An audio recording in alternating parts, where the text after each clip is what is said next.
ದುಡ್ಡಿಗೋಸ್ಕರ ಹಾವುಗಳನ್ನ ಹಿಡಿಯೋದಕ್ಕೆ ಅಂತ ಹೋಗಿ Amazon forest ಒಳಗಡೆ ಸಿಗಾಕೊಂಡ್ಬಿಡ್ತಾರೆ. ಅಲ್ಲಿ ಅವರಿಗೆ ಹೆಜ್ಜೆಜ್ಜೆಗೂ ಹಾವುಗಳು ಸಿಗ್ತಿರ್ತವೆ. ಆದ್ರೆ ಅವರ ಟಾರ್ಗೆಟ್ ಮಾಮೂಲಿ ಹಾವುಗಳಾಗಿರೋದಿಲ್ಲ. ಇಡೀ ಆ ರೈನ್ ಫಾರೆಸ್ಟ್ಗೆನೆ ರಾಜನಾದ ಕ್ರಿಮ್ಸನ್ ಅನಾಕೊಂಡನ ಹಿಡಿಬೇಕು ಅನ್ನೋದು ಅವರ ಮುಖ್ಯ ಉದ್ದೇಶ ಆಗಿರುತ್ತೆ. ಅದನ್ನ ಹಿಡಿಯೋದಕ್ಕೆ ಅಂತ ಹೋಗಿ ಆ ದಟ್ಟವಾಗಿರುವಂತ ಕಾಡೊಳಗಡೆ ಏನೆಲ್ಲ ಸಮಸ್ಯೆಗಳನ್ನ ಅನುಭವಿಸ್ತಾರೆ, ಕೊನೆಗೆ ಎಷ್ಟು ಜನ ಮಾತ್ರ ಜೀವಂತವಾಗಿ ಉಳಿತಾರೆ ಅನ್ನೋದನ್ನ ತಿಳ್ಕೊಬೇಕು ಅಂದ್ರೆ ತಪ್ಪದೆ ನೀವು ಈ ಮೂವಿನ ಕೊನೆ ತನಕ ನೋಡ್ಬೇಕು. ಅಂದಾಗೆ ನಾವಿವಾಗ ನೋಡ್ತಿರುವಂತ ಮೂವಿ ಅನಾಕೊಂಡ ಕರ್ಜೋಡ್ ಜಂಗಲ್ ಅಂತ. ಇದು 2024ರಲ್ಲಿ ರಿಲೀಸ್ ಆಗಿದೆ. ಖಂಡಿತವಾಗ್ಲೂ ಈ ಮೂವಿ ತುಂಬಾನೇ ಥ್ರಿಲ್ಲಿಂಗ್ ಮತ್ತೆ ಅಡ್ವೆಂಚರ್ ಆಗಿದೆ. ಅದರಿಂದ ಇನ್ನ ಜಾಸ್ತಿ ಟೈಮ್ ವೇಸ್ಟ್ ಮಾಡದೆ ಈ ಮೂವಿ ಸ್ಟೋರಿ ಒಳಗಡೆ ಎಂಟ್ರಿ ಆಗೋಣ.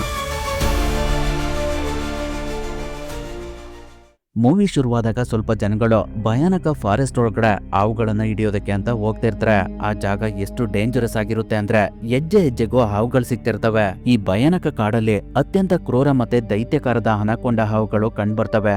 ಈ ಕಾಡಲ್ಲಿರುವಂತ ಹಾವುಗಳ ಸಂಖ್ಯೆ ಆಗ್ಲಿ ಅವುಗಳ ಗಾತ್ರನೇ ಆಗ್ಲಿ ಪ್ರಪಂಚದಲ್ಲಿ ಎಲ್ಲೂ ಕಂಡ್ಬರೋದಿಲ್ಲ. ಅಷ್ಟೊಂದು ಭಯಾನಕವಾಗಿದೆ ಈ ಕಾಡು. ಇವನ ಹೆಸರು ಟಿಯಾನ್ಶಿ ಅಂತ.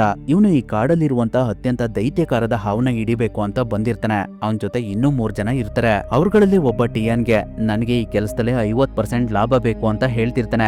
ಅದಕ್ಕೆ ಟಿಯಾನ್ ಏನು ಮಾತಾಡದೆ ಅವನ್ ಕೈಗೆ ಸ್ವಲ್ಪ ದುಡ್ಡನ್ನ ಕೊಟ್ಟು ಅವನ್ ಕುತ್ತಿಗೆಗೆ ಇಮಿಡಿಯೇಟ್ ಆಗಿ ಚಾಕುನ ಹಾಕಿ ಅವನನ್ನ ಸಾಯಿಸ್ಬಿಡ್ತಾನೆ. ನಂತರ ಅವನ್ ತಲೆನ ಕಟ್ ಮಾಡಿ ಅದನ್ನ ಉಳ್ದವ್ರಿಗೆಲ್ಲ ತೋರಿಸಿ ನೀರೊಳಗಡೆ ಬಿಸಾಕ್ತಾನೆ. ಅದನ್ನ ನೋಡಿ ಅವನ್ ಜೊತೆಲಿ ಇದ್ದವ್ರಿಗೆಲ್ಲ ಟಿಯಾನ್ ಎಷ್ಟು ಡೇಂಜರಸ್ ಮನುಷ್ಯ ಅನ್ನೋದು ಅರ್ಥ ಆಗುತ್ತೆ. ಹಾಗಾಗಿ ಅವರು ಟಿಯಾನ್ಗೆ ಸಖತ್ ಭಯ ಪಡ್ತಿರ್ತಾರೆ. ಅವಾಗ ನಮ್ಗೆ ಆ ಕಾಡ್ನಲ್ಲಿರುವಂತಹ ದೈತ್ಯಕಾರದ ಅನಾಕೊಂಡ ಹಾವನ್ನ ತೋರಿಸ್ತಾರೆ.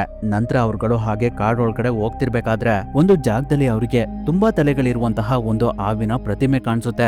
ಅದು ಯಾವ ಜಾಗ ಇರಬಹುದು ಅಂತ ಟಿಎನ್ ಮ್ಯಾಪ್ ನಲ್ಲಿ ಚೆಕ್ ಮಾಡಿದಾಗ ಅದೇ ಜಾಗದಲ್ಲಿ ಆ ಕಾಡಲ್ಲಿರುವಂತಹ ಅತ್ಯಂತ ದೈತ್ಯಕಾರದ ಕ್ರಿಮ್ಸನ್ ಅನಾಕೊಂಡಗಳು ವಾಸವಾಗಿದ್ದಾವೆ ಅನ್ನೋದು ಅವನಿಗೆ ಗೊತ್ತಾಗುತ್ತೆ. ಹಾಗಾಗಿ ಅವನು ಸುತ್ತೆಲ್ಲ ಅನಾಕೊಂಡನ ಹುಡುಕ್ತಾ ಇರ್ತಾನೆ. ಆ ಸಮಯದಲ್ಲಿ ಅವನ ಜೊತೆಲಿ ಬಂದವರು ಆ ಕಾಡಲ್ಲಿದ್ದಂತಹ ಚಿಕ್ಕ ಪುಟ್ಟ ಹಾವುಗಳನ್ನ ಇಟ್ಕೊಂಡು ಅವರ ಬ್ಯಾಗ್ ಒಳಗಡೆ ಹಾಕೊಳ್ತಾ ಇರ್ತಾರೆ. ಅಷ್ಟೊಂದು ಹಾವುಗಳನ್ನ ನೋಡಿ ಅವರಿಗೆ ತುಂಬಾನೇ ಖುಷಿ ಆಗ್ತಿರುತ್ತೆ. ನಾವು ಈ ಹಾವುಗಳನ್ನ ಮಾರಿದ್ರೆ ಖಂಡಿತವಾಗ್ಲೂ ಶ್ರೀಮಂತರಾಗ್ತೀವಿ ಅಂತ ಮಾತಾಡ್ಕೊಳ್ತಾ ಇರ್ತಾರೆ. ಆದ್ರೆ ಅವರು ಹಾವುಗಳನ್ನ ಬೋಟ್ ಹತ್ರ ಸಾಗಿಸ್ತಾ ಇರ್ಬೇಕಾದ್ರೆ ಒಬ್ಬನ್ ಮೇಲೆ ಒಂದು ಅನಾಕೊಂಡ ಅಟ್ಯಾಕ್ ಮಾಡಿ ಅವನನ್ನ ಸಾಯಿಸ್ಬಿಡುತ್ತೆ. ಇನ್ನೊಬ್ಬ ಅದೇ ರೀತಿ ಹಾವುಗಳನ್ನ ತಗೊಂಡು ಬೋಟ್ ಹತ್ರ ಹೋಗ್ತಿರ್ಬೇಕಾದ್ರೆ ಅವನಿಗೆ ತುಂಬಾನೇ ಶಾಕ್ ಆಗ್ಬಿಡುತ್ತೆ. ಯಾಕಂದ್ರೆ ಅವನ್ ಮುಂದೆನೆ ಒಂದು ಬೃಹದಾಕಾರದ ಅನಾಕೊಂಡ ಹೋಗ್ತಿರುತ್ತೆ. ಅದರ ಬಾಡಿಲಿ ಒಬ್ಬ ಮನುಷ್ಯ ಇರೋದು ಅವನಿಗೆ ಕಾಣಿಸುತ್ತೆ. ಅದರಿಂದ ಅವನು ತುಂಬಾನೇ ಭಯ ಪಡ್ತಿರ್ತಾನೆ. ಆ ಅನಾಕೊಂಡ ಮರದ ಮೇಲ್ಗಡೆಯಿಂದ ಅವನ್ ಮುಂದೆನೆ ಬಂದು ಅವನ್ ಫ್ರೆಂಡ್ ಬಾಡಿನ ಹೊರಗಡೆ ಹಾಕ್ಬಿಡುತ್ತೆ. ನಂತರ ಅದು ಮತ್ತೆ ಅವನನ್ನ ಇಟ್ಕೊಂಡು ಅವನನ್ನ ಸಾಯಿಸೋದಕ್ಕೆ ನೋಡ್ತಿರುತ್ತೆ. ಅದನ್ನ ಲಿಯನ್ ನೋಡಿದ್ರು ಕೂಡ ಅವನು ಏನು ಮಾಡ್ತಿರೋದಿಲ್ಲ, ಇನ್ನು ಖುಷಿ ಪಡ್ತಿರ್ತಾನೆ. ಅಷ್ಟರಲ್ಲಿ ಆ ಅನಾಕೊಂಡ ಟಿಯನ್ ಜೊತೆ ಹೋದವನ್ನ ಸಾಯಿಸಿ ಅವನನ್ನ ನುಂಗೋದಕ್ಕೆ ಟ್ರೈ ಮಾಡ್ತಿರುತ್ತೆ. ಅವಾಗ ಆ ಕಾಡಲ್ಲಿದ್ದಂತಹ ಕೆಲವು ಪ್ರಾಣಿಗಳು ತುಂಬಾ ಜೋರಾಗಿ ಶಬ್ದ ಮಾಡೋದಕ್ಕೆ ಸ್ಟಾರ್ಟ್ ಮಾಡ್ತವೆ. ಪಕ್ಷಿಗಳೆಲ್ಲ ಭಯ ಪಡ್ಕೊಂಡು ಹಾರೋಗ್ತಾ ಇರ್ತವೆ. ಯಾಕಂದ್ರೆ ಆ ಕಾಡಲ್ಲಿರುವಂತ ಅತ್ಯಂತ ಮೋನ್ಸ್ಟರ್ ಕ್ರಿಯೇಚರ್ ಆದ ಕ್ರಿಮ್ಸನ್ ಅನಾಕೊಂಡ ಟಿಯನ್ ಪಕ್ಕನೆ ಹೋಗ್ತಿರುತ್ತೆ. ಅಲ್ಲಿಗೆ ಆ ಸೀನ್ ಕಟ್ ಆಗಿ ನಮ್ಗೆ ಒಂದು ಸರ್ಕಸ್ ನ ತೋರಿಸ್ತಾರೆ. ಆದ್ರೆ ಆ ಸರ್ಕಸ್ ನ ನೋಡೋದಕ್ಕೆ ಅಷ್ಟೇನು ಜನ ಬಂದಿರೋದಿಲ್ಲ. ಇವಳ ಹೆಸರು ಗಾಂಗ್ ಲಾನ್ ಅಂತ. ಇವಳನ್ನ ಒಂದು ವಾಟರ್ ಟ್ಯಾಂಕ್ ಒಳಗಡೆ ಕೂಡಾಕ್ತಾರೆ. ಅವಳು 3 ನಿಮಿಷದಲ್ಲಿ ಆ ವಾಟರ್ ಟ್ಯಾಂಕ್ ಇಂದ ಹೊರಗಡೆ ಬರ್ಬೇಕಾಗಿರುತ್ತೆ. ಇನ್ನೇನು ಅವಳಿಗೆ ಕಟ್ಟಿರುವಂತ ಚೈನ್ ನ ಬಿಚ್ಚಬೇಕು. ಅಷ್ಟರಲ್ಲಿ ಅಲ್ಲಿದ್ದವ್ರಿಗೆ ಒಂದು ಹಾವು ಕಾಣಿಸ್ಕೊಳ್ಳುತ್ತೆ. ಅದು ಒಂದು ಹ್ಯಾಂಗಲ್ ಮೇಲ್ಗಡೆ ಇರುತ್ತೆ. ಇವನ ಹೆಸರು ಗೈಜಿಯನ್ ಅಂತ. ಇವನು ಹಾವನ್ನ ಕೆಳಗಡೆ ಬೀಳಿಸ್ತಿರ್ಬೇಕಾದ್ರೆ ಅದು ಮಿಸ್ ಆಗಿ ಗಾಂಗ್ಲಾನ್ ಇದ್ದಂತಹ ವಾಟರ್ ಟ್ಯಾಂಕ್ ಒಳಗಡೆ ಬಿದ್ದೋಗ್ಬಿಡುತ್ತೆ. ಆದ್ರೂ ಕೂಡ ಅವಳು ಸ್ವಲ್ಪನೂ ಭಯ ಪಡದೆ ಆ ಟ್ಯಾಂಕ್ ಇಂದ ಹೊರಗಡೆ ಬಂದ್ಬಿಡ್ತಾಳೆ. ಈಗಿರ್ಬೇಕಾದ್ರೆ ಆ ಸರ್ಕಸ್ ನ ಓನರ್ ಯಾರಿಗೂ ಸರಿಯಾಗಿ ಪೇಮೆಂಟ್ ಮಾಡಿರೋದಿಲ್ಲ. ಹಾಗಾಗಿ ಎಲ್ರು ಅವನ ಹತ್ರ ನಮ್ ದುಡ್ಡು ಕೊಡಿ ಅಂತ ಕೇಳ್ತಿರ್ತಾರೆ. ಅಷ್ಟರಲ್ಲಿ ಅಲ್ಲಿಗೆ ಬಾಲಿಯಂಗ್ ಬಂದು ಆ ಸರ್ಕಸ್ ಓನರ್ಗೆ ಸ್ವಲ್ಪ ದುಡ್ಡನ್ನ ಕೊಟ್ಟು ಅವ್ನ್ ಮಾಡ್ಕೊಂಡಿರುವಂತ ಕಾಂಟ್ರಾಕ್ಟ್ ನೆಲ್ಲ ಕ್ಯಾನ್ಸಲ್ ಮಾಡಿಸ್ತಾನೆ. ಈ ಬಾಲಿಯಂಗ್ ಬೇರೆ ಯಾರು ಅಲ್ಲ, ಈ ಹಿಂದೆ ಅವನು ಕೂಡ ಇದೇ ಸರ್ಕಸ್ ನಲ್ಲಿ ಕೆಲಸ ಮಾಡ್ತಿರ್ತಾನೆ. ಆದ್ರೆ ಇವಾಗ ಅವನು ಅಷ್ಟೊಂದು ರಿಚ್ ಆಗಿರೋದನ್ನ ನೋಡಿ ಎಲ್ಲರಿಗೂ ತುಂಬಾನೇ ಆಶ್ಚರ್ಯ ಆಗ್ತಿರುತ್ತೆ. ಹಾಗಾಗಿ ಎಲ್ರು ಅವನಿಗೆ ಇದೆಲ್ಲ ಹೇಗ್ ಸಾಧ್ಯ ಅಂತ ಕೇಳ್ತಿರ್ತಾರೆ. ಅದಕ್ಕೆ ಬಾಲಿಯಂಗ್ ಚಿಂತೆ ಮಾಡ್ಬಿಡಿ, ನೀವು ಕೂಡ ನಂತರನೇ ರಿಚ್ ಆಗಬಹುದು, ಆದ್ರೆ ನೀವೆಲ್ಲ ನನ್ ಜೊತೆ ಥೈಲ್ಯಾಂಡಿಗೆ ಬರ್ಬೇಕಾಗುತ್ತೆ ಅಂತ ಹೇಳ್ತಿರ್ತಾನೆ. ಇವಳ ಹೆಸರು ಆಲಿಯಾ ಅಂತ. ಇವಳಿಗೆ ಬಾಲಿಯಾಂಗ್ ಮೇಲೆ ಕ್ರಶ್ ಆಗ್ಬಿಟ್ಟಿರುತ್ತೆ. ಹಾಗಾಗಿ ಅವಳು ಬಾಲಿಯಾಂಗ್ಗೆ ನಾನ್ ನಿನ್ ಜೊತೆ ಎಲ್ಲಿಗ್ ಬೇಕಾದ್ರೂ ಬರ್ತೀನಿ ಅಂತ ಹೇಳ್ತಿರ್ತಾರೆ. ಆದ್ರೆ ಅದಕ್ಕೆ ಲಾನ್ ಒಪ್ಪೋದಿಲ್ಲ. ಈಗಿರ್ಬೇಕಾದ್ರೆ ನೆಕ್ಸ್ಟ್ ಡೇ ಎಲ್ರು ಒಂದು ಬೋಟ್ ನಲ್ಲಿ ಥೈಲ್ಯಾಂಡ್ ಕಡೆ ಹೊರಡ್ತಾ ಇರ್ತಾರೆ. ಇವ್ರ ಹೆಸರು ಮಿಸ್ಟರ್ ಜೋಂಗ್ ಅಂತ. ಇವರು ಬಾಲಿಯಾಂಗ್ಗೆ ಸ್ನೇಹಿತ ಆಗ್ಬೇಕು. ಇವನ ಹೆಸರು ಮೊದ್ಲೇ ಗೊತ್ತಿದೆಯಲ್ಲ, ಡಾಜಿಯಾನ್ ಅಂತ. ಹಾಗೆ ಈ ಹುಡುಗನ ಹೆಸರು ಚೌಹಾನ್ ಅಂತ.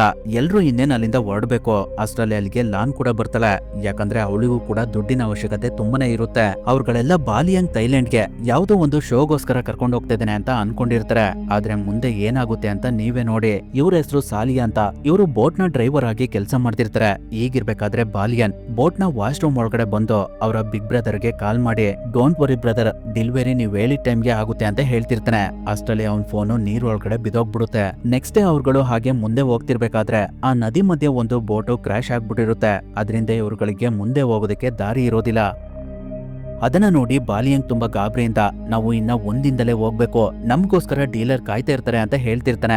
ಆ ಮಾತನ್ನ ಕೇಳಿಸ್ಕೊಂಡು ಲಾನ್ಗೆ ಸ್ವಲ್ಪ ಡೌಟ್ ಬರುತ್ತೆ. ಹಾಗಾಗಿ ಬಾಲಿಯಂಗ್ ನಾನು ಇನ್ವೆಸ್ಟರ್ ಅಂತ ಹೇಳೋದಕ್ಕೆ ಅಂತ ಹೋಗಿ ಡೀಲರ್ ಅಂತ ಹೇಳ್ಬಿಟ್ಟೆ ಅಂತ ಮ್ಯಾನೇಜ್ ಮಾಡ್ತಾ ಇರ್ತಾನೆ. ಅವಾಗ ಸಾಲಿಯಾ ಅವ್ರುಗಳಿಗೆ ಒಂದು ಐಡಿಯಾ ಕೊಡ್ತಾರೆ. ಅದೇನಂದ್ರೆ ಜುಹಾನ್ ಮತ್ತೆ ವಾಂಗ್ ಸಾಂಗ್ ನ ಕ್ರಾಶ್ ಆಗಿರುವಂತ ಬೋಟ್ ಹತ್ರ ಕಳ್ಸಿ ಅದಕ್ಕೆ ಬಾಂಬ್ ಗಳನ್ನ ಫಿಕ್ಸ್ ಮಾಡಿಸ್ತಾರೆ. ಅದ್ರೊಳಗಡೆ ತುಂಬಾನೇ ಹಾವುಗಳಿರ್ತವೆ. ಅವುಗಳನ್ನ ಇವರು ನೋಡಿರೋದಿಲ್ಲ. ಎಲ್ಲಾ ಕಡೆ ಅವ್ರುಗಳು ಬಾಂಬ್ ಗಳನ್ನ ಫಿಕ್ಸ್ ಮಾಡಿ ವಾಪಸ್ ಅವರ ಬೋಟ್ ಹತ್ರ ಹೋಗ್ತಾರೆ. ನಂತರ ಸಾಲಿಯಾ ಆ ಬಾಂಬ್ ಗಳನ್ನ ಬ್ಲಾಸ್ಟ್ ಮಾಡ್ತಾರೆ. ಅವಾಗ ಅದ್ರೊಳಗಡೆ ಇದ್ದಂತ ಹಾವುಗಳೆಲ್ಲ ಹಾರ್ಕೊಂಡ್ ಬಂದು ಇವ್ರಗಳ ಮೇಲೆ ಬಿದ್ಬಿಡ್ತವೆ. ಅಲ್ಲಿ ಎಷ್ಟೊಂದು ಹಾವುಗಳಿರ್ತವೆ ಅಂದ್ರೆ ಆ ಬೋಟ್ ನಲ್ಲಿ ಅವರಿಗೆ ಕಾಲಿಡೋದಕ್ಕೂ ಕೂಡ ಜಾಗ ಇರೋದಿಲ್ಲ. ಅಷ್ಟೊಂದು ಹಾವುಗಳು ಆ ಬೋಟ್ ಒಳಗಡೆ ಎಲ್ಲ ಸ್ಪ್ರೆಡ್ ಆಗ್ಬಿಡ್ತವೆ. ಅವುಗಳಿಂದ ಬಚಾವಾಗೋದಕ್ಕೆ ಎಲ್ರು ಹೇಗ್ ಬೇಕೋ ಹಾಗೆ ಓಡೋಗ್ತಾ ಇರ್ತಾರೆ. ಇನ್ನೇನ್ ಹಾವುಗಳು ಎಲ್ಲರ ಮೇಲೂ ಅಟ್ಯಾಕ್ ಮಾಡ್ಬೇಕು.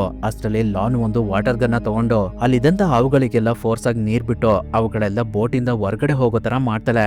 ಅದರಿಂದ ಎಲ್ರು ಸೇಫ್ ಆಗ್ತಾರೆ. ಆ ಸಮಯದಲ್ಲಿ ಬಾಲಿಯಂಗ್ ಹತ್ರ ಒಂದು ಹಾವು ಬಂದ್ಬಿಡುತ್ತೆ. ಅದನ್ನ ಅವನು ಓಡಿಸೋದಕ್ಕೆ ಅಂತ ಹೋಗಿ ಮಿಸ್ ಆಗಿ ಮೇಲ್ಗಡೆ ಇದ್ದಂತ ಬೋಟ್ ನ ಟಚ್ ಮಾಡ್ಬಿಡ್ತಾನೆ. ಅವಾಗ ಅವನ ಮೇಲೆ ತುಂಬಾ ಹಾವುಗಳು ಬಿದ್ಬಿಡ್ತವೆ. ಅವುಗಳಿಂದ ಬಚಾವಾಗೋದಕ್ಕೆ ಅಂತ ಹೋಗಿ ಅವನು ನದಿ ಒಳಗಡೆ ಬಿದೋಗ್ಬಿಡ್ತಾನೆ. ಆದ್ರೂ ಕೆಲವು ಹಾವುಗಳು ಅವನ ಮೇಲೆ ಅಟ್ಯಾಕ್ ಮಾಡೋದಕ್ಕೆ ಅಂತ ಹೋಗ್ತಿರ್ತವೆ. ಅದರಿಂದ ಅವನು ತುಂಬಾನೇ ಭಯ ಪಡ್ಕೊಂಡು ನದಿ ದಡದ ಕಡೆ ಹೋಗ್ತಾ ಇರ್ತಾನೆ.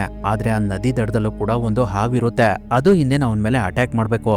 ಅಷ್ಟರಲ್ಲಿ ಅಲ್ಲಿಗೆ ಯಾರೋ ಬಂದು ಆ ಹಾವನ್ನ ಕಾಲಿಂದ ಇಸ್ಕಿ ಸಾಯಿಸ್ಬಿಡ್ತಾರೆ. ಅದು ಬೇರೆ ಯಾರು ಅಲ್ಲ, ಟಿಯನ್. ಬಾಲಿಂಗ್ ನ ಟಿಯನ್ ಉಳಿಸಿದ್ರಿಂದ ಅವನು ಅವನ ಬೋಟ್ ಹತ್ರ ಕರ್ಕೊಂಡು ಹೋಗ್ತಾನೆ. ಅವಾಗ ಅವನಿಗೆ ಲಾನ್ ಯಾರ್ ನೀನು ಅಂತ ಕೇಳ್ತಾಳೆ. ಅದಕ್ಕೆ ಟಿಯನ್ ಅವ್ರಗಳಿಗೆ ಈ ಹಿಂದೆ ನಡೆದಿದ್ದ ವಿಷಯನೆಲ್ಲ ಎಕ್ಸ್ಪ್ಲೇನ್ ಮಾಡ್ತಾ ಇರ್ತಾನೆ. ಆ ಸಮಯದಲ್ಲಿ ಡಾಸಿಯನ್ ಇದ್ದಕ್ಕಿದ್ದಾಗೆ ಕೆಳಗಡೆ ಬಿದ್ದು ಒದ್ದಾಡ್ತಾ ಇರ್ತಾನೆ. ಅದನ್ನ ನೋಡಿ ಟಿಯನ್ ಇಮಿಡಿಯೇಟ್ ಆಗಿ ಒಂದು ಚಾಕುನ ತೆಗೆದು ಅದರಿಂದ ಸ್ವಲ್ಪ ಅವನ ಕೈ ಬೆರಳನ್ನ ಕಟ್ ಮಾಡ್ಕೊಂಡು ಆ ಬೆರಳನ್ನ ಡಾಸಿಯನ್ ಕಿವಿ ಒಳಗಡೆ ಇಡ್ತಾನೆ. ಅವಾಗ ಡಾಸಿಯನ್ ಕಿವಿ ಒಳಗಡೆ ಇದ್ದಂತಹ ಒಂದು ಚಿಕ್ಕ ಹಾವು ಅವನ ಬೆರಳನ್ನ ಕಚ್ಕೊಳ್ಳುತ್ತೆ. ಅದನ್ನ ನಿಧಾನವಾಗಿ ಹೊರಗಡೆ ತೆಗೆದು ನೀರ್ ಒಳಗಡೆ ಬಿಸಾಕ್ತಾನೆ. ಅದರಿಂದ ಡಾಸಿಯಾ ಸೇಫ್ ಆಗ್ತಾನೆ. ಹೇಳ್ಬೇಕು ಅಂದ್ರೆ ಅವನಿಗೆ ಮಾತಾಡೋದಕ್ಕೇನೆ ಬರೋದಿಲ್ಲ. ಈಗಿರ್ಬೇಕಾದ್ರೆ ಅವತ್ ರಾತ್ರಿ ಸಾಲಿಯಾ ಬೋಟ್ ಹಿಂದೆ ಕೂತ್ಕೊಂಡು ಕಾಣ್ತಲ್ಲಿ ಮೀನ್ ಹಿಡಿತಾ ಇರ್ತಾರೆ. ಅವಾಗ ಅಲ್ಲಿಗೆ ಟಿಯಾನ್ ಬಂದು ಸಾಲಿಯಾಗೆ ಸ್ವಲ್ಪ ದುಡ್ಡನ್ನ ಕೊಡ್ತಾನೆ. ಆದ್ರೆ ಅದನ್ನ ಅವರು ಇಸ್ಕೊಳ್ಳೋದಿಲ್ಲ. ಅವರು ಟಿಯಾನ್ಗೆ ನೀನು ಎಲ್ಲಿಗೆ ಹೋಗ್ಬೇಕು ಅಂತ ಇದೆಯಾ ಅಂತ ಕೇಳ್ತಾರೆ. ಅವಾಗ ಟಿಯಾನ್ ಅವರಿಗೆ ಕ್ರಿಮ್ಸನ್ ಅನಾಕೊಂಡಗಳಿರುವಂತಹ ಜಾಗನ ಮ್ಯಾಪ್ ನಲ್ಲಿ ತೋರಿಸಿ ನೀವು ನಮ್ಮನ್ನ ಇಲ್ಲಿ ಕರ್ಕೊಂಡೋಗಿ ಅಂತ ಕೇಳ್ತಾನೆ. ಆದ್ರೆ ಅದಕ್ಕೆ ಸಾಲಿಯಾ ಒಪ್ಪೋದಿಲ್ಲ. ಇನ್ನೊಂದ್ಸಲ ನನಗೆ ಆ ಜಾಗಕ್ಕೆ ಬಾ ಅಂತ ಕರೆದ್ರೆ ನಿನ್ನನ್ನ ಇಲ್ಲೇ ಸಾಯಿಸ್ಬಿಡ್ತೀನಿ ಅಂತ ಹೇಳಿ ಈ ಜಾಗ ಶಾಪ್ತಿಂದ ಕೂಡಿದೆ, ಇಲ್ಲಿರುವಂತ ಹಾವುಗಳನ್ನ ಯಾರು ಮುಟ್ಬಾರ್ದು ಅಂತ ನಿಷೇಧ ಇದೆ ಅಂತ ಹೇಳ್ತಾರೆ. ಅದರಿಂದ ಟಿಯಾನ್ ಅಲ್ಲಿಂದ ಬೋಟ್ ಒಳಗಡೆ ಹೋಗ್ತಾನೆ. ಈಗಿರ್ಬೇಕಾದ್ರೆ ನೆಕ್ಸ್ಟ್ ಡೇ ಲಾನ್ ಎಲ್ಲ ಕಡೆ ಸಾಲಿಯನ್ನ ಹುಡುಕ್ತಾ ಇರ್ತಾಳೆ.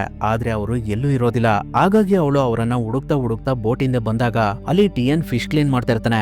ಅವಾಗ ನಮಗ್ ತೋರ್ಸ್ತಾರೆ ಅವನು ಸಾಲಿಯನ್ನ ಸಾಯಿಸಿ ನೀರ್ ಒಳಗಡೆ ಹ್ಯಾಂಗ್ ಮಾಡಿರ್ತಾನೆ. ಅವನ ಹತ್ರ ಲಾನ್ ಸಾಲಿಯನ್ನ ನೋಡ್ದ ಅಂತ ಕೇಳಿದಾಗ ಅವನು ನನಗ್ ಗೊತ್ತಿಲ್ಲ ಅಂತ ಹೇಳ್ತಿರ್ತಾನೆ. ಅಷ್ಟರಲ್ಲಿ ನೀರ್ ಒಳಗಡೆ ಒಂದು ಅನಾಕೊಂಡ ಬಂದು ಸಾಲಿಯನ್ನ ನುಂಗಾಕ್ಬಿಡುತ್ತೆ. ಆ ಅವನ ಹಿಡಿಬೇಕು ಅಂತಾನೆ ಟಿಯನ್ ಸಾಲಿಯನ್ನ ಸಾಯಿಸಿ ಅವರನ್ನ ಒಂದು ರೋಪ್ ಇಂದ ನೇತಾಕಿರ್ತಾನೆ. ಇವಾಗ ಅವರನ್ನ ಅನಾಕೊಂಡ ನುಂಗಿರೋದ್ರಿಂದ ಅವರನ್ನ ನೇತಾಕಿದಂತಹ ರೋಪ್ ಆ ಹಾವಿಗೆ ಸಿಗಾಕೊಂಡ್ಬಿಡುತ್ತೆ. ಅದರಿಂದ ಅದು ನೀರೊಳಗಡೆ ಎಲ್ಲ ಒದ್ದಾಡ್ತಿರುತ್ತೆ. ಅದನ್ನ ಹಿಡಿಯೋದಕ್ಕೆ ಟಿಯನ್ ತುಂಬಾನೇ ಪ್ರಯತ್ನ ಪಡ್ತಿರ್ತಾನೆ. ಆದ್ರೂ ಕೂಡ ಹಾವು ಅವನ್ ಕಂಟ್ರೋಲ್ಗೆ ಸಿಗ್ತಾ ಇರೋದಿಲ್ಲ. ಆ ಸಮಯದಲ್ಲಿ ಆ ಹಾವು ಟಿಯನ್ ನ ನೀರೊಳಗಡೆ ಎಳ್ಕೊಂಡು ಹೋಗ್ಬಿಡುತ್ತೆ. ಅದನ್ನ ಹಿಡಿಯೋದಕ್ಕೆ ಅವನ್ ಕೈಲಿ ಆಗ್ತಾ ಇರೋದಿಲ್ಲ. ಅವಾಗ ಅವನು ಇಟ್ಕೊಂಡಿರುವಂತ ರೋಪ್ ನ ಬೋಟಿಗೆ ಕಟ್ಟಿ ಅದನ್ನ ಸಾಯಿಸೋದಕ್ಕೆ ನೋಡ್ತಾ ಇರ್ತಾನೆ. ಅಷ್ಟರಲ್ಲಿ ಹಾವು ಅವನ್ ಸಮೇತ ಬೋಟ್ ನ ಸುತ್ತಾಕೊಂಡು ನೀರೊಳಗಡೆ ಹೋಗ್ಬಿಡುತ್ತೆ. ಹಾಗಾಗಿ ಎಲ್ರು ಟಿಯನ್ ಸತ್ತೋದ ಅಂತ ಅನ್ಕೊಳ್ತಾ ಇರ್ತಾರೆ. ಆದ್ರೆ ಅವನ್ ಇನ್ನೂ ಸತ್ತಿರೋದಿಲ್ಲ. ಹೇಗೋ ಮಾಡಿ ಮತ್ತೆ ಅವನು ಬೋಟ್ ಮೇಲ್ಗಡೆ ಬಂದು ನನ್ ಕೈಯಿಂದ ಮತ್ತೆ ತಪ್ಸ್ಕೊಳ್ತು ಅಂತ ಹೇಳ್ತಿರ್ತಾನೆ. ಅಷ್ಟರಲ್ಲಿ ಹಾವು ಅವರ ಬೋಟ್ ಮೇಲ್ಗಡೆನೆ ಬಂದು ಸಾಲಿಯನ್ನ ಹೊರಗಡೆ ಹೋಗ್ಬಿಡುತ್ತೆ. ಅದನ್ನ ನೋಡಿ ಎಲ್ರು ತುಂಬಾನೇ ಭಯ ಪಡ್ತಿರ್ತಾರೆ. ಹಾಗಾಗಿ ಎಲ್ರು ಒಂದೊಂದ್ ಕಡೆ ಹೋಗಿ ಬಚ್ಚಿಟ್ಕೊಳ್ತಾರೆ. ಆ ಸಮಯದಲ್ಲಿ ಹಾವು ಟಿಯನ್ ಮೇಲೆ ಅಟ್ಯಾಕ್ ಮಾಡೋದಕ್ಕೆ ನೋಡ್ತಿರುತ್ತೆ. ಆದ್ರೆ ಅವನು ಹೇಗೋ ಅದರಿಂದ ಬಚಾವಾಗ್ಬಿಡ್ತಾನೆ. ಹಾಗಾಗಿ ಹಾವು ಎಲ್ಲಾ ಕಡೆ ಅವನನ್ನ ಹುಡುಕ್ತಾ ಇರುತ್ತೆ.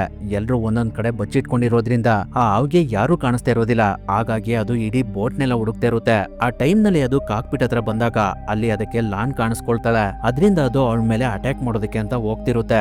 ಲಾನ್ ಅಲ್ಲಿಂದ ತಪ್ಸ್ಕೊಳ್ತಿರ್ಬೇಕಾದ್ರೆ ಅಲ್ಲಿದ್ದಂತ ಡೀಸೆಲ್ ಕೆಳಗಡೆ ಬಿದ್ದು ಚೆಲ್ಲೋಗ್ಬಿಡುತ್ತೆ. ಅವಾಗ ಅಲ್ಲಿಗೆ ಡಾಸಿಯಾ ಬಂದು ಆ ಹಾವಿನ ಕತಿಗೆ ಒಂದು ಮಡಿಕೆನ ಸಿಗಾಕಿ ಎಲ್ರು ಅಲ್ಲಿಂದ ತಪ್ಸ್ಕೊಳ್ತಾರೆ. ಆ ಮಡಿಕೆನ ಹೊಡೆಯೋದಕ್ಕೆ ಆ ಹಾವು ತುಂಬಾನೇ ಪ್ರಯತ್ನ ಪಡ್ತಿರುತ್ತೆ. ಆದ್ರೂ ಅದು ಅಷ್ಟು ಸುಲಭವಾಗಿ ಹೊಡಿತಾ ಇರೋದಿಲ್ಲ.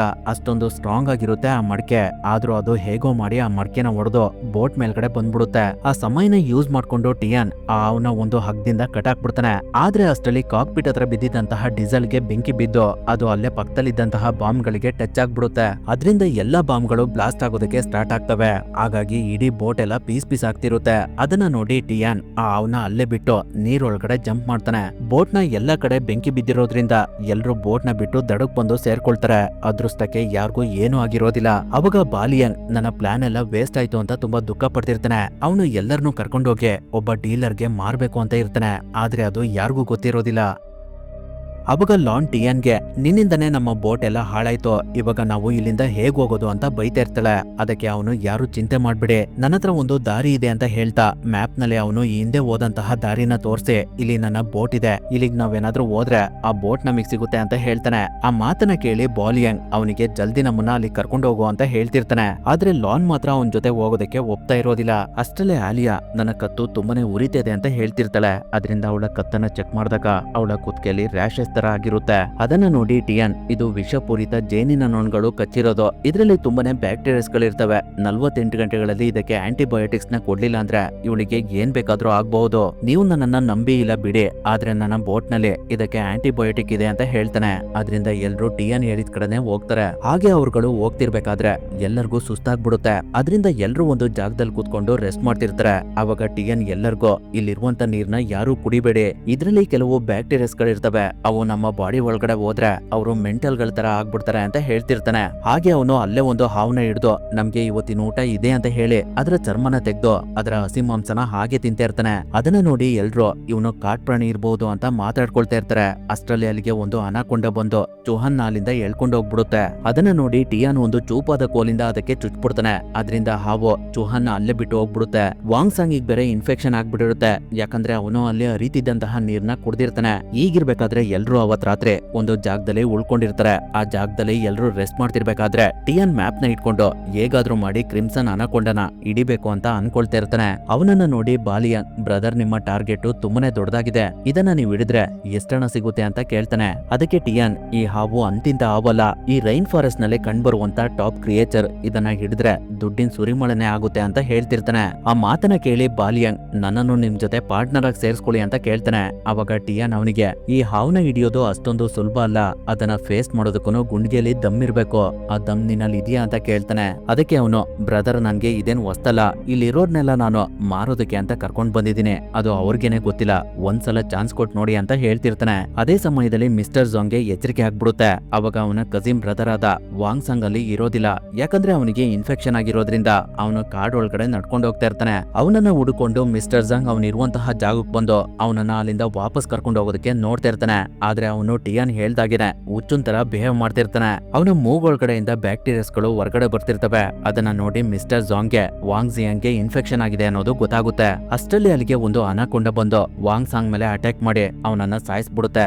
ಈಗಿರ್ಬೇಕಾದ್ರೆ ನೆಕ್ಸ್ಟ್ ಡೇ ಟಿಯಾನ್ ಎಲ್ಲರಿಗೂ ನಾವು ಇಲ್ಲಿಂದ ನದಿ ಮೂಲಕ ಮುಂದೆ ಹೋಗ್ಬೇಕು, ಈ ಜಾಗ ತುಂಬಾನೇ ಡೇಂಜರಸ್ ಆಗಿದೆ ಅಂತ ಹೇಳ್ತಾನೆ. ಅದರಿಂದ ಎಲ್ರು ನದಿ ಒಳಗಡೆ ಹೋಗ್ತಾರೆ. ಅದ್ರೊಳಗಡೆನೂ ಕೂಡ ಅನಾಕೊಂಡಗಳಿರ್ತವೆ. ಎಲ್ರು ಹಾಗೆ ಆ ನದಿ ಒಳಗಡೆ ಹೋಗ್ತಿರ್ಬೇಕಾದ್ರೆ ಮಿಸ್ಟರ್ ಝಾಂಗ್ ದೇವ್ರ ಮಂತ್ರನ ಹೇಳ್ತಾ ಶಬ್ದ ಮಾಡ್ತಿರೋದ್ರಿಂದ ಅವ್ರ ಮೇಲೆ ಒಂದು ಅನಾಕೊಂಡ ಅಟ್ಯಾಕ್ ಮಾಡಿ ಅವರನ್ನ ಸಾಯಿಸ್ಬಿಡುತ್ತೆ. ಲಾನ್ ಅದರಿಂದ ಮಿಸ್ಟರ್ ಝಾಂಗ್ ನ ಬಿಡ್ಸೋದಕ್ಕೆ ತುಂಬಾನೇ ಟ್ರೈ ಮಾಡ್ತಾಳೆ. ಆದ್ರೆ ಅವ್ರ ಕೈಲಿ ಆಗೋದಿಲ್ಲ. ಆ ಹಾವು ಮಿಸ್ಟರ್ ಝಾಂಗ್ ಮೂಳೆನ ಮುರಿದಾಕಿ ಅವನನ್ನ ನುಂಗ್ತಾ ಇರುತ್ತೆ. ಅದರಿಂದ ಎಲ್ರು ಅಲ್ಲಿಂದ ಬೇರೆ ಕಡೆ ಹೋಗ್ತಾ ಇರ್ತಾರೆ. ಸ್ವಲ್ಪ ಸಮಯದ ನಂತರ ಅವ್ರುಗಳು ಟಿಯಾನ್ ಹೇಳ್ದಂತಹ ಜಾಗಕ್ಕೆ ಬಂದು ತಲುಪ್ತಾರೆ. ಅಲ್ಲಿ ಅವನ ಬೋಟ್ ಕೂಡ ಇರುತ್ತೆ. ಆ ಬೋಟ್ ಹತ್ರ ಬಂದಾಗ ಟಿಯಾನ್ ಆ ಬೋಟ್ ನಲ್ಲಿದ್ದಂತ ಆಂಟಿಬಯೋಟಿಕ್ ನ ತೆಗೆದು ಅದನ್ನ ಲಾನ್ ಕೈಗೆ ಕೊಟ್ಟು ನಿಮ್ ಕೆಲ್ಸನ ನಾನ್ ಮಾಡ್ಕೊಟ್ಟಿದ್ದೀನಿ, ಇವಾಗ ನೀವೆಲ್ಲ ಸೇರಿ ನನ್ ಕೆಲ್ಸನ ಮಾಡ್ಕೊಡಿ ಅಂತ ಕೇಳ್ತಾನೆ. ಆದ್ರೆ ಅದಕ್ಕೆ ಅವ್ರು ಯಾರು ಒಪ್ಪೋದಿಲ್ಲ. ಹಾಗಾಗಿ ಟಿಯಾನ್ ಮತ್ತೆ ಬಾಲಿಯಂಗ್ ಇಬ್ರು ಅವ್ರಗಳನ್ನ ಒಂದು ಜಾಗದಲ್ಲಿ ಕಟ್ಟಾಕಿ ಎಲ್ಲ ಕಡೆ ಬಲೆನ ಬಿಡ್ತಾರೆ. ಯಾಕಂದ್ರೆ ಅಲ್ಲಿಗೆ ಕ್ರಿಮ್ಸನ್ ಅನಾಕೊಂಡಗಳೇನಾದ್ರೂ ಬಂದ್ರೆ ಹಿಡಿಯೋದಕ್ಕೆ ಅಂತ. ಆ ಸಮಯದಲ್ಲಿ ಆಲಿಯಾ ಟಿಯಾನ್ಗೆ ದಯವಿಟ್ಟು ನನ್ನನ್ನ ಬಿಟ್ಬಿಡು, ನಾನ್ ಬೇಕಾದ್ರೆ ನಿನ್ ಜೊತೆ ಎಲ್ಲ ರೀತಿ ಮೂವ್ ಮಾಡೋದಕ್ಕೆ ರೆಡಿ ಇದೀನಿ ಅಂತ ಹೇಳ್ತಿರ್ತಾಳೆ. ಹಾಗಾಗಿ ಟಿಯಾನ್ ಅವಳ ಕೈ ಕಟ್ಟಿರುವಂತ ಹಗ್ಗನ ಬಿತ್ತಾನೆ. ನಂತರ ಅವರಿಬ್ರು ಸೈಡಿಗೆ ಬಂದಾಗ ಆಲಿಯಾ ಟಿಯಾನ್ ಜೊತೆ ರೊಮ್ಯಾನ್ಸ್ ಮಾಡೋ ತರ ನಾಟಕ ಮಾಡ್ತಾ ಅವನ ಹತ್ರ ಇದ್ದಂತ ಗನ್ನ ತಗೊಂಡು ಅವನಿಗೆ ಶೂಟ್ ಮಾಡೋದಕ್ಕೆ ನೋಡ್ತಾಳೆ. ಆದ್ರೆ ಅದನ್ನ ಹೇಗೆ ಆಪರೇಟ್ ಮಾಡ್ಬೇಕು ಅನ್ನೋದು ಅವಳಿಗೆ ಗೊತ್ತಾಗೋದಿಲ್ಲ. ಅದರಿಂದ ಅವಳ ಹತ್ರ ಇದ್ದಂತ ಗನ್ನ ಟಿಯಾನ್ ಕಿತ್ಕೊಂಡು ಇನ್ನೇನು ಅವನು ಅವಳಿಗೆ ಶೂಟ್ ಮಾಡ್ಬೇಕು. ಅಷ್ಟರಲ್ಲಿ ಅವನ ಹಿಂದೆಯಿಂದ ಲಾನ್ ಬಂದು ಅವನಿಗೆ ಒಂದು ಬಾಟಲ್ ನಿಂದ ಚುಚ್ಬಿಡ್ತಾಳೆ. ಅವಾಗ ಆಲಿಯಾ ಮತ್ತೆ ಲಾನ್ ಇಬ್ರು ಸೇರ್ಕೊಂಡು ಟಿಯಾನ್ ಹತ್ರ ಇದ್ದಂತ ಗನ್ನ ಕಿತ್ಕೊಳ್ಳೋದಕ್ಕೆ ಪ್ರಯತ್ನ ಪಡ್ತಿರ್ತಾರೆ. ಅದೇ ಸಮಯಕ್ಕೆ ಒಂದು ಅನಾಕೊಂಡ ಬಾಲಿಯಂಗ್ ಹತ್ರ ಬಂದು ಅವನ ಮೇಲೆ ಅಟ್ಯಾಕ್ ಮಾಡಿ ಅವನನ್ನ ಅಲ್ಲಿಂದ ಎತ್ಕೊಂಡು ಹೋಗ್ಬಿಡುತ್ತೆ. ಈ ಕಡೆ ಲಾನ್ ಟಿಯಾನ್ ತಲೆಗೆ ಒಂದು ದೊಣ್ಣೆಯಿಂದ ಹೊಡೆದು ಅವಳು ಆಲಿಯಾನ ಕರ್ಕೊಂಡು ಡಾಜಿಯಾ ಮತ್ತೆ ಚುಹಾನ್ ಹತ್ರ ಬಂದು ಅವ್ರಿಗೆ ಕಟ್ಟಿರುವಂತಹ ಗನ ಬಿಚ್ಚುತ್ತಾ ಇರ್ತಾಳೆ. ಅವಾಗ ಅಲ್ಲಿಗೆ ಮತ್ತೆ ಟಿಯಾನ್ ಎದ್ ಬಂದು ಅವ್ರಗಳ ಮೇಲೆ ಅಟ್ಯಾಕ್ ಮಾಡೋದಕ್ಕೆ ನೋಡ್ತಿರ್ತಾನೆ. ಆದ್ರೆ ಅಷ್ಟರಲ್ಲಿ ಅವನ ಹಿಂದೆಯಿಂದ ಒಂದು ಅನಾಕೊಂಡ ಬಂದು ಅವನನ್ನ ಅಲ್ಲಿಂದ ಕಾಡು ಒಳಗಡೆ ಎಳ್ಕೊಂಡು ಹೋಗ್ಬಿಡುತ್ತೆ. ಅದರಿಂದ ಎಲ್ಲರೂ ಟಿಯಾನಿನ ಸತೋದ ಅಂತ ಅನ್ಕೊಳ್ತಿರ್ಬೇಕಾದ್ರೆ ಆಲಿಯಾಗೆ ಬುಲೆಟ್ ಬಿದ್ದಿದೆ ಅನ್ನೋದು ಲಾನ್ಗೆ ಗೊತ್ತಾಗುತ್ತೆ. ಅವ್ರಿಬ್ರು ಟಿಯಾನ್ ಹತ್ರ ಗನ್ ಕಿತ್ಕೊಳ್ಳೋದಕ್ಕೆ ಟ್ರೈ ಮಾಡ್ತಿರ್ಬೇಕಾದ್ರೆ ಮಿಸ್ ಆಗಿ ಅವಳಿಗೆ ಆ ಗನ್ನು ಫೈರ್ ಆಗ್ಬಿಟ್ಟಿರುತ್ತೆ. ಅದರಿಂದ ಲಾನ್ ಅವಳಿಗೆ ಭಯ ಪಡ್ಬೇಡ, ಆದಷ್ಟು ಬೇಗ ನಾವಿಲ್ಲಿಂದ ಹೋಗ್ತೀವಿ ಅಂತ ಸಮಾಧಾನ ಮಾಡ್ತಿರ್ತಾಳೆ. ಆದ್ರೂ ಅವ್ರಗಳ ಕೈಲಿ ಅವಳನ್ನ ಉಳಿಸ್ಕೊಳ್ಳೋದಕ್ಕೆ ಆಗೋದಿಲ್ಲ. ಅದಾದ್ಮೇಲೆ ಲಾನ್ ಡೈಸಿಯಾ ಮತ್ತೆ ಚುಹಾನ್ ಎಲ್ರು ಬೋಟ್ ಹತ್ರ ಬಂದು ಅದನ್ನ ಸ್ಟಾರ್ಟ್ ಮಾಡೋದಕ್ಕೆ ನೋಡ್ತಾ ಇರ್ತಾರೆ. ಅಷ್ಟರಲ್ಲಿ ಯಾರೋ ಡೈಸಿಯಾಗೆ ಒಂದು ಇಂಜೆಕ್ಷನ್ ಇಂದ ಶೂಟ್ ಮಾಡ್ಬಿಡ್ತಾರೆ. ಅದರಿಂದ ಅವನು ಪ್ರಜ್ಞೆ ತಪ್ಪಿ ಕೆಳಗಡೆ ಬಿದ್ದೋಗ್ತಾನೆ. ಆ ಇಂಜೆಕ್ಷನ್ ನ ಶೂಟ್ ಮಾಡಿದ್ದು ಬೇರೆ ಯಾರು ಅಲ್ಲ, ಅದು ಟಿಯಾನ್ನೇ. ಅವನು ಅವನ ಮೇಲೆ ಅಟ್ಯಾಕ್ ಮಾಡದಂತ ಅನಾಕೊಂಡನ ಸಾಯಿಸ್ಬಿಟ್ಟಿರ್ತಾನೆ. ನಂತರ ಅವನು ಎಲ್ಲರನ್ನೂ ಒಂದು ಜಾಗಕ್ಕೆ ಕಟ್ಟಾಕಿ ಕೆಲವು ಮರಗಳಿಗೆ ತಿನ್ನಾಗಿರುವಂತ ರೋಪ್ ನ ಕಟ್ಟಿ ಕ್ರಿಮ್ಸನ್ ಅನಾಕೊಂಡಗೋಸ್ಕರ ಕಾಯ್ತಾ ಇರ್ತಾನೆ. ಸ್ವಲ್ಪ ಸಮಯದ ನಂತರ ಅಲ್ಲಿಗೆ ಕೆಲವು ಅನಾಕೊಂಡಗಳು ಬಂದು ಲಾನ್ ಡೈಸಿಯಾ ಮತ್ತೆ ಚುಹಾನ್ ಮೇಲೆ ಅಟ್ಯಾಕ್ ಮಾಡೋದಕ್ಕೆ ನೋಡ್ತಿರ್ತವೆ. ಮತ್ತೆ ಅಲ್ಲಿದ್ದಂತಹ ಪಕ್ಷಿಗಳೆಲ್ಲ ಭಯ ಪಡ್ಕೊಂಡು ಹಾರೋಗ್ತಾ ಇರ್ತವೆ. ಆ ಶಬ್ದನ ಕೇಳಿಸ್ಕೊಂಡು ಅಲ್ಲಿದ್ದಂತಹ ಅನಾಕೊಂಡಗಳು ಕೂಡ ಹೋಗ್ತಿರ್ತವೆ. ಆದ್ರೆ ಒಂದ್ ಮಾತ್ರ ಇನ್ನೇನು ಅವ್ರಗಳ ಮೇಲೆ ಅಟ್ಯಾಕ್ ಮಾಡ್ಬೇಕು. ಅಷ್ಟರಲ್ಲಿ ಅಲ್ಲಿಗೆ ಕ್ರಿಮ್ಸನ್ ಅನಾಕೊಂಡ ಬಂದು ಅದನ್ನ ಸಾಯಿಸ್ಬಿಡುತ್ತೆ. ನಂತರ ಅದು ಲಾನ್ ಡೈಸಿಯಾ ಮತ್ತೆ ಚುಹಾನ್ ಹತ್ರ ಬಂದು ಅವರನ್ನ ಸುತ್ತಾಕೊಂಡು ಇನ್ನೇನು ಅವ್ರನ್ನ ಸಾಯಿಸ್ಬೇಕು. ಅಷ್ಟರಲ್ಲಿ ಟಿಯಾನ್ ಅವ್ರಗಳ ಸುತ್ತ ಬಲೆನ ಎಳ್ದ್ಬಿಡ್ತಾನೆ. ಅದರಿಂದ ಆವೋ ಆ ಬಲೆಯಿಂದ ತಪ್ಸ್ಕೊಂಡು ಅಲ್ಲಿಂದ ಓಡೋಗೋದಕ್ಕೆ ನೋಡ್ತಾ ಇರುತ್ತೆ. ಆದ್ರೆ ಟಿಯಾನ್ ಅದನ್ನ ಬಿಡ್ತಾ ಇರೋದಿಲ್ಲ. ಆದ್ರೂ ಅವನ ಕೈಲಿ ಅದನ್ನ ಹಿಡಿಯೋದಕ್ಕೆ ತುಂಬಾನೇ ಕಷ್ಟ ಆಗ್ತಿರುತ್ತೆ. ಅದರಿಂದ ಅವನು ಹಗ್ಗನ ಬಿಟ್ಬಿಡ್ತಾನೆ. ಅವಾಗ ಅನಾಕೊಂಡ ಟಿಯಾನ್ ಮೇಲೆ ಅಟ್ಯಾಕ್ ಮಾಡಿ ಅವನ್ ಸುತ್ತಾಕೊಂಡು ಅವನ್ ಮೂಳೆನೆಲ್ಲ ಮುರಿದು ಅವನನ್ನ ನುಂಗ್ತಾ ಇರುತ್ತೆ. ಆ ಸಮಯದಲ್ಲಿ ಚುಹಾನ್ ಅವನ ಅಲ್ಲಿಂದ ಅವ್ರಿಗೆ ಕಟ್ಟಿರುವಂತ ಹಗ್ಗನ ಕಟ್ ಮಾಡಿ ಎಲ್ಲರನ್ನೂ ರಿಲೀಸ್ ಮಾಡ್ತಾನೆ. ಅದರಿಂದ ಎಲ್ರು ಅಲ್ಲಿಂದ ಓಡೋಗ್ತಾರೆ. ಅದರಿಂದ ಕ್ರಿಮ್ಸನ್ ಅನಾಕೊಂಡ ಕೂಡ ಅವ್ರಗಳ ಹಿಂದೆನೆ ಹೋಗ್ತಿರುತ್ತೆ. ಅವಾಗ ಡೈಸಿಯಾ ಒಂದು ದೊಣ್ಣೆನ ತೆಗೆದು ಅದರ ಬಾಯಿ ಒಳಗಡೆ ಚುಚ್ಬಿಡ್ತಾನೆ. ಅದನ್ನ ನೋಡಿ ಲಾನ್ ಕೂಡ ಒಂದು ಚೂಪಾದ ಕೋಲಲ್ಲಿ ಹಾವಿನ ಕಣ್ಣಿಗೆ ಚುಚ್ಬಿಡ್ತಾಳೆ. ಆದ್ರೂ ಅದು ಅವ್ರಗಳ ಮೇಲೆ ಅಟ್ಯಾಕ್ ಮಾಡೋದಕ್ಕೆ ಅಂತ ಹೋಗ್ತಿರುತ್ತೆ. ಅಷ್ಟರಲ್ಲಿ ಲಾನ್ ಡೈಸಿಯಾ ಮತ್ತೆ ಚುಹಾನ್ ಎಲ್ರು ಟಿಯಾನ್ ರೋಪ್ ಕಟ್ಟಿರುವಂತಹ ಜಾಗಕ್ಕೆ ಬಂದ್ಬಿಡ್ತಾರೆ. ಅದರಿಂದ ಹಾವು ಕರೆಕ್ಟ್ ಆಗಿ ಆ ರೋಪಿಗೆ ಸಿಗಾಕೊಂಡು ಅದರ ತಲೆ ಕಟ್ಟಾಗ್ಬಿಡುತ್ತೆ. ಹಾಗಾಗಿ ಅದು ಸತ್ತೋಗುತ್ತೆ. ನಂತರ ಅವ್ರಗಳೆಲ್ಲ ಬೋಟ್ ನ ಸ್ಟಾರ್ಟ್ ಮಾಡ್ಕೊಂಡು ವಾಪಸ್ ಅವ್ರ ಮನೆ ಕಡೆ ಹೋಗ್ತಾರೆ. ಅಲ್ಲಿಗೆ ಈ ಮೂವಿ ಕೂಡ ಎಂಡ್ ಆಗುತ್ತೆ.